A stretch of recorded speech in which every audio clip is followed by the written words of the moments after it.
anarchy in the UK! Right, so that's the UK.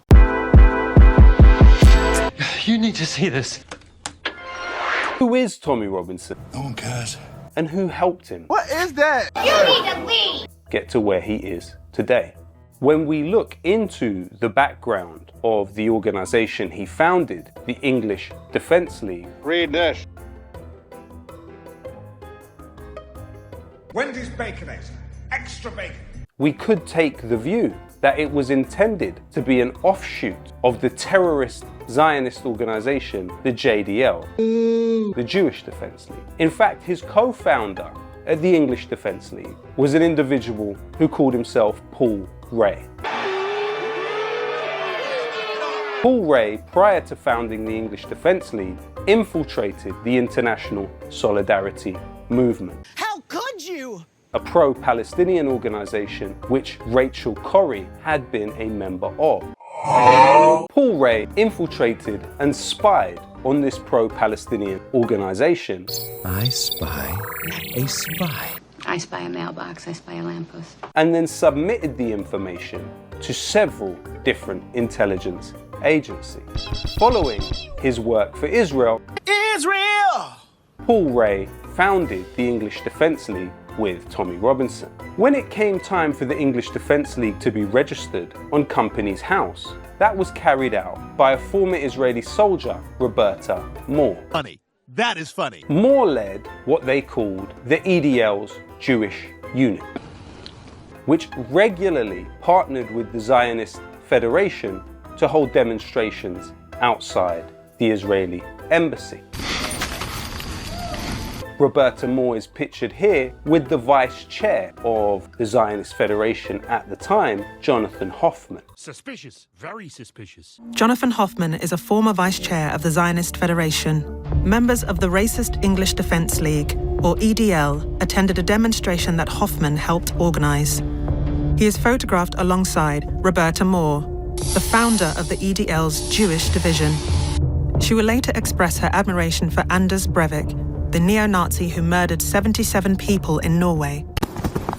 When Roberta Moore was asked if the EDL was exploiting the Zionist movement, she replied, "Let me think. If anything, we are exploiting them. They exploit me, I exploit you.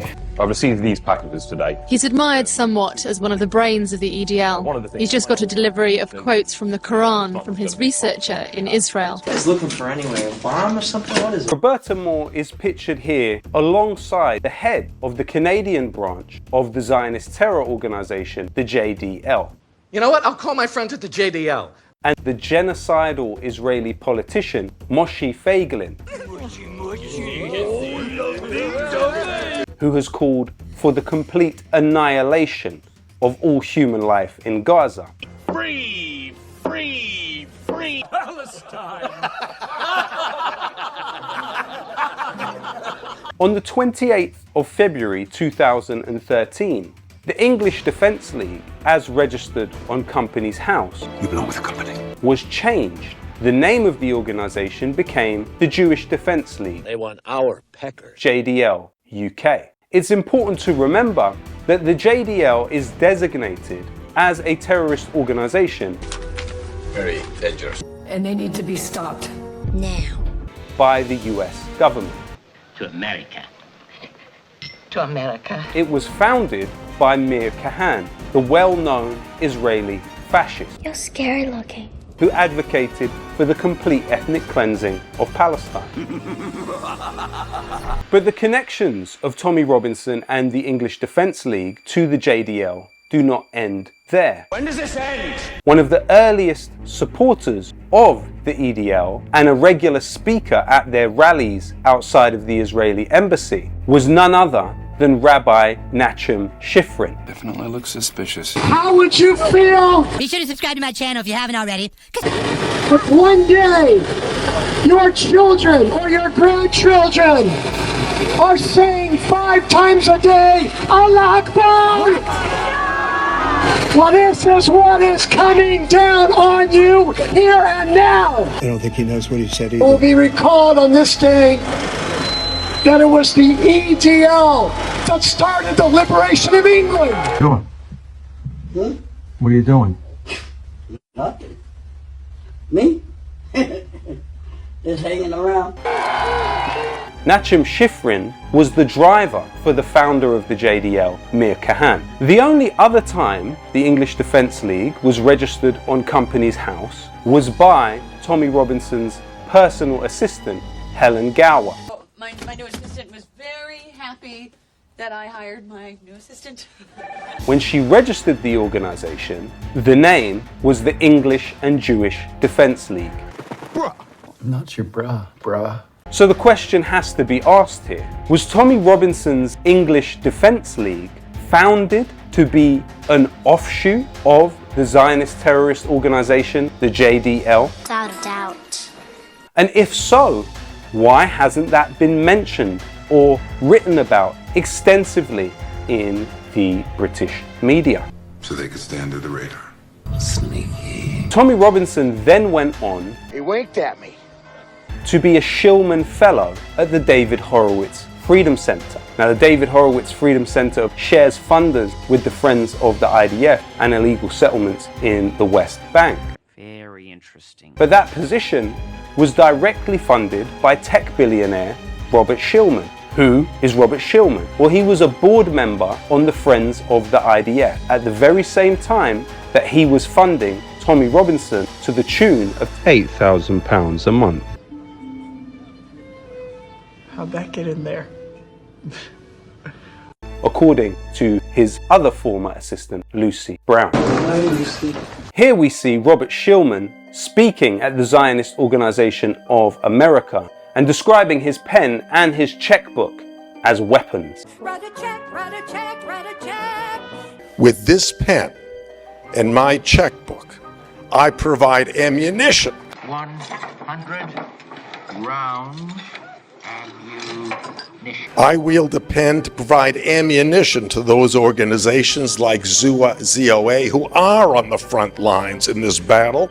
What are you so proud about? Tommy Robinson has also received funding from the US neocon think tank, the Middle East Forum, which was quoted 13 times by Anders Breivik in his manifesto he released before killing over 70 people.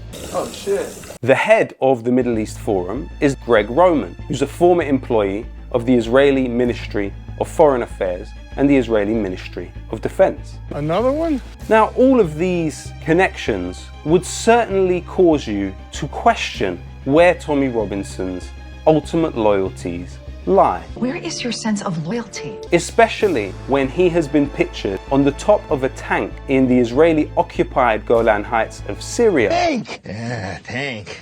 And stated so clearly that he would enter a war on behalf of Israel. If there was a war tomorrow, which there will be, because I'll probably start at the end of the session, if there was a war and it kicked off, I would be there on the front line fighting for Israel. Hour later? Why are you running? Why are you running? Save our kids? What about the 20,000 kids killed by Israel in Gaza? Good question. When Israel killed 3 former British soldiers with an airstrike in Gaza, what was the response of Britain's patriot, Tommy Robinson? British people that do aid work in Gaza are cucks. Play stupid games, win stupid prizes. That is so rude, isn't That's really rude. How can Tommy Robinson define himself as a patriot but speak with such callousness about the death of former British soldiers? Where is your sense of honor? I think Tommy Robinson owes an apology to the families John Chapman, James Kirby and James Henderson. Those who serve as an attachment to the war industry have sought to pin the blame for what is happening in this country on Russia. It's interesting because there is far more of a material connection between Tommy Robinson and a particular genocidal ally in the Middle East. Let's save the world, people.